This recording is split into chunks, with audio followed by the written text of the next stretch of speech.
friends. Today we're going to learn how to make some rain since we're learning about rain in our reading and science today. So if you try this at home, here's what you're going to need. You're going to need first an adult. You're also going to need a pot of boiling water. You are going to need some salt or sugar or something to dump into the water.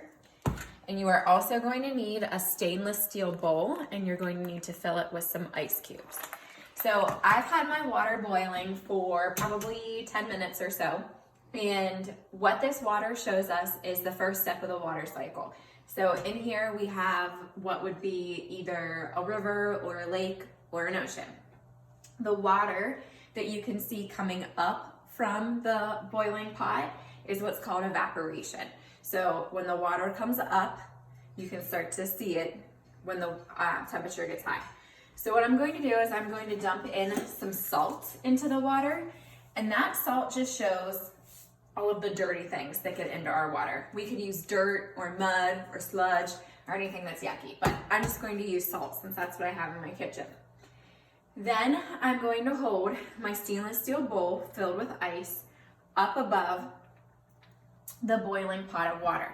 And what my stainless steel bowl shows is a cloud that's up in the sky. The reason there's ice inside of it is because as water rises, the temperature decreases, so it becomes very, very cold.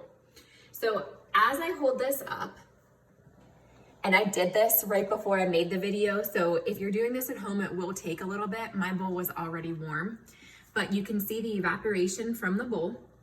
It comes up and forms what's called condensation, and that's all the fog that you can see going around it. So this represents the water that leaves the river or the lake or the ocean, and it rises to a cloud. Now, as the cloud becomes full of the condensation, it starts to precipitate, or it begins to rain. You can see those drips starting to come off.